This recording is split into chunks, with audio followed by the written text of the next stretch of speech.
Hi everyone, my name is Nick Collins. I am the Tuba Representative and co-director of the Atlanta Low Brass Academy. Today we're going to be talking about the 2021-2022 GMEA All-State Middle School Band Lyrical Etude for tuba. Let's get started. So let's take a look at our key signature here. We've got B flat, E flat, and A flat. That's going to be E flat major. It's going to be really important to be really comfortable and familiar with this key signature, and it'd be a really good idea to go ahead and review our E flat major scale before attacking this etude. Next, let's take a look at the time signature. We've got 3/4, so the quarter note gets the beat, and there are 3 beats in each measure. So all we got to do is count to 3 in each measure, all right? Easy peasy. Let's take a look at the tempo marking here. We've got quarter note equals 88 beats per minute. That's what we're going to want to put into our metronome whenever we get this etude out and put it on the stand to practice, right? It's really important to do so because it's going to help us establish really good time and maintain that really good time the more that we practice this with the metronome.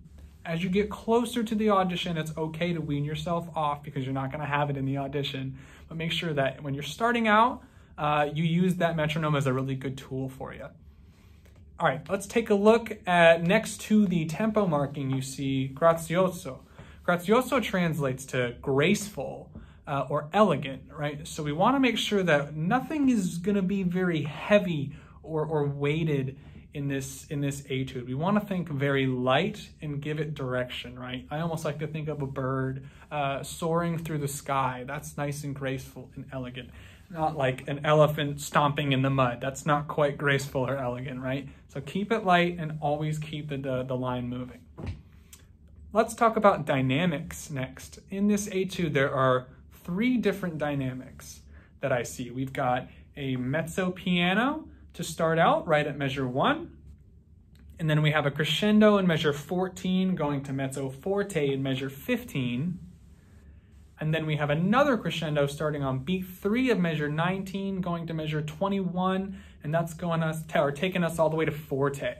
All right, so we have these 3 different dynamic levels that need to be apparent to the listener whenever we play this. Okay, at the very least, those 3 different dynamic levels need to be obvious.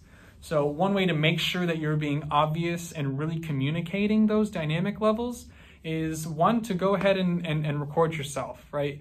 You can use a phone, a computer, whatever you've got to record yourself and really be self-critical and say, do I actually have 3 very distinct dynamic levels here, right? We want to find that contrast. Another way is to have another person listen to you, right? This could be a sibling, this could be a parent, a friend, it could be a teacher, right? It's the concept of loud and soft is not all that complicated when you get down to it. So have someone else listen to you that you trust and have them tell you if they really did hear these differences. And that's going to be really important for you. Great, let's talk more small picture here. So in an etude like this, in a solo, right, we're here and we're telling a story from start to finish.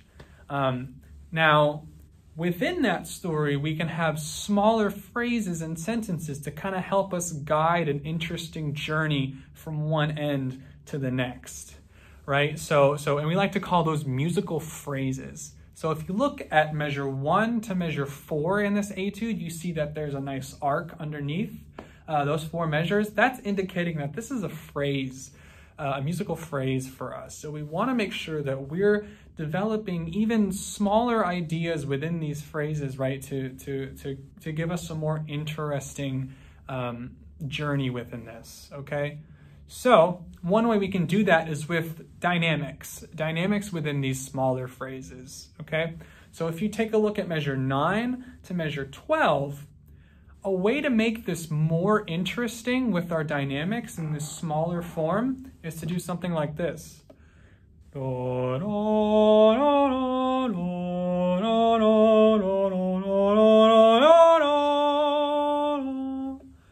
as you noticed, in measure 11, I had a nice crescendo going all the way up to that concert D there, and then I tapered away just a little bit to kind of resolve that phrase there and make a nice coherent thought.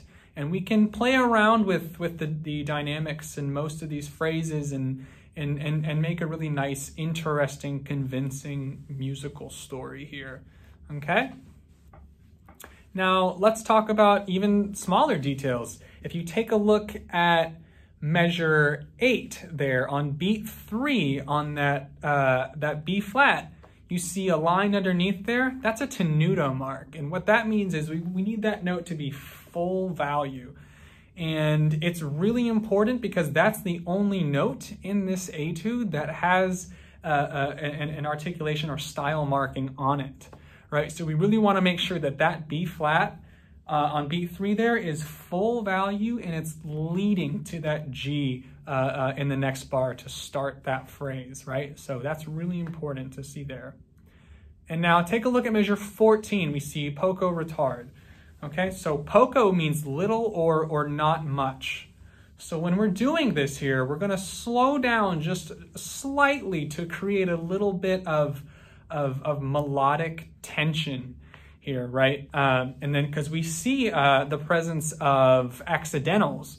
So that means that something is interesting that's going on here that maybe we can highlight a little bit, and that poco retard is going to help us do that. So we're just going to slow down just a touch here and then get right back into it at the ah tempo, which means that we're going right back to our original tempo and then starting that main theme again here, okay?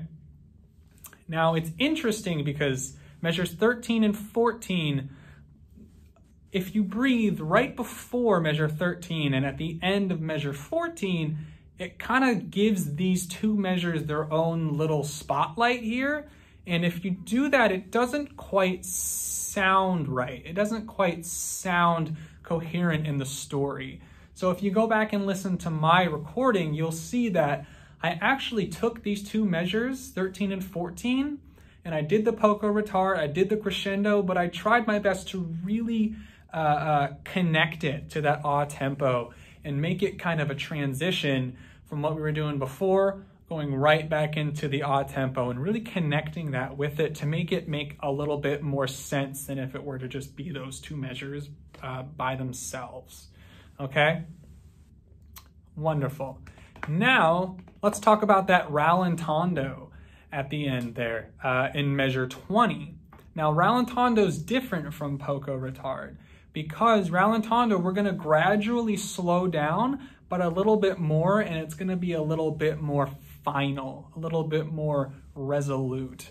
So what you want to do, especially in the rallentando, is make sure that every, let's say every eighth note in measure 20 is a little bit slower than the one before it. And that'll help us slow down naturally, and it won't be anything too abrupt, and it also won't be anything that's not enough, right? We want to make sure that it's a very natural rallentando, okay? And one way to visualize that is, say you're sledding down a hill and then the ground levels off and then you slowly come to a stop. That's what you want to go for with that rallentando, okay? And at the same time, you're also crescendoing there. So that's also kind of going to help you get to this more final moment here where you end at a nice strong forte on that E flat, all right? Last thing I want to talk about is the breathing in this etude. If you take a look at it, it looks relatively harmless. There's no crazy rhythmic things that are happening. However, you'll notice that there's no musical silence. There's no rests written in, which can pose some issues for us as tuba players because we got to take really great big breaths all the time to make sure that we can really tank up and make our musical statements. So it's gonna be important to, let's just look at an example here. Look at measure 1 to measure 4, okay? In measure 4 on beat 3, we're ending one of our phrases here on that F, and it's on beat 3, and we only have a quarter note. So here's what we don't want to do there.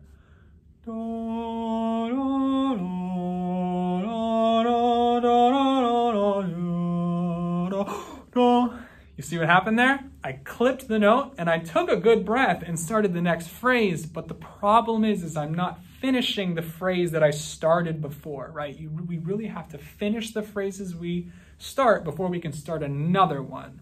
So a more effective way to do that is to get a little bit closer to full length there on that concert F, and then take a nice breath and come back in, but making sure it's still within the confine of our quarter note equals 88, okay? So here's what that would sound like.